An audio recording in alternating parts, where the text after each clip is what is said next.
अब अंडरटेकर के करियर में ये जो फेज़ था ये बहुत ही लोगों ने पसंद किया था, लेकिन इसका एंड जो था ये बहुत ही बुरा हुआ था,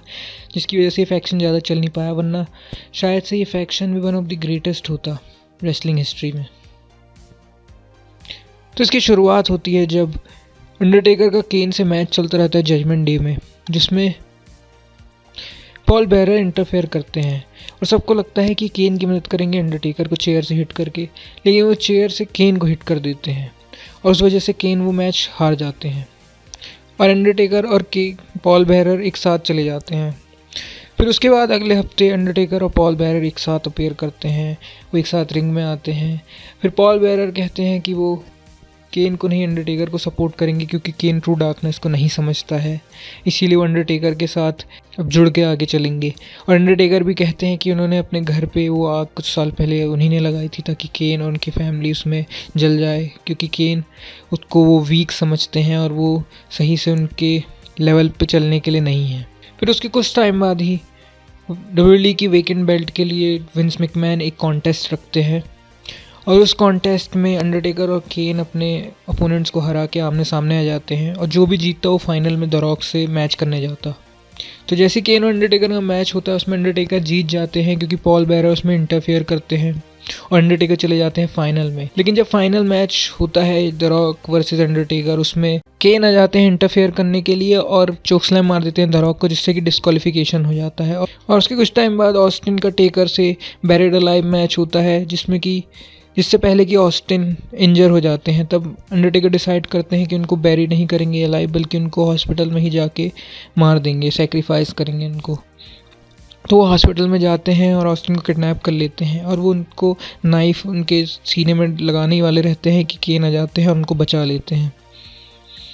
फिर उसके अगले हफ्ते ऑस्टिन आके अपना प्रोमो दे रहे होते हैं, तभी अंडरटेकर का TX वाला सिंबल अपीयर होता है स्टेज पे और अंडरटेकर की आवाज़ बोलती है कि ऑस्टिन को वो सेक्रीफाइस करेंगे हायर पावर के लिए। और उसी रात में उनका टैग टीम मैच भी होना था, अंडरटेकर और द रॉक वर्सेस ऑस्टिन और केन। और उसी मैच के एंड में और उसी सिंबल में उनको लटका देते हैं और बहुत ही आइकॉनिक मोमेंट बनता है वो एक। फिर आता है ऑस्टिन वर्सेस अंडरटेकर का बैरिड अलाइव मैच। उस बैरिड अलाइव मैच में अंडरटेकर काफ़ी कोशिश करते हैं, लेकिन केन उसमें अपीयर हो जाते हैं और केन की मदद से ऑस्टिन जीत जाते हैं। उसके बाद से कुछ और रेसलर भी ऐसे दिखने लगते हैं और बोलने लगते हैं कि वो भी हायर पावर के लिए यानी अंडरटेकर के साथ काम कर रहे हैं।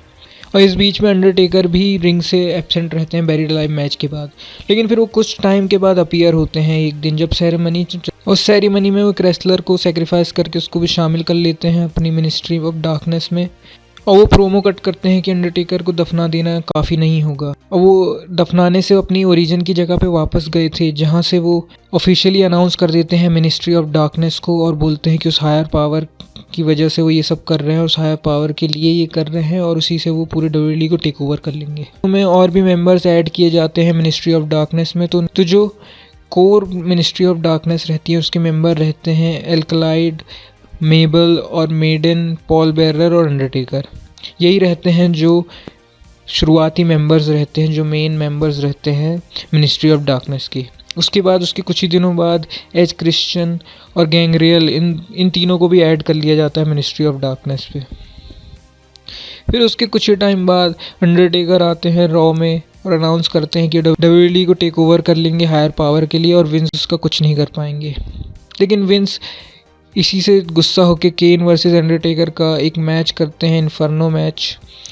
जिसकी शुरुआत में ही अनाउंसर्स टेबल पे बैठे रहते हैं विंस मैकमैन, जिसको पॉल बेरर आके एक बॉक्स देते हैं जिसके अंदर एक ब्राउन कलर का टेडी रहता है। तो विंस मैकमैन उसको देखते ही घबरा जाते हैं और घबराते हुए जब बैक स्टेज जाने लगते हैं तभी अंडरटेकर केन को रस्सी से बाहर फेंकते हैं, उनके पैर में आग लग जाती है और जिससे वो जीत जाते हैं मैच। लेकिन तुरंत में ही अंडरटेकर विंस मैकमैन को पकड़ते हैं और उनसे टेडी लेके उसमें आग लगा देते हैं। उसके बाद मैच की अनाउंसमेंट होती है कि रेसलमेनिया में अंडरटेकर का मैच बिग बॉस मैन के साथ होगा, वो भी केज मैच।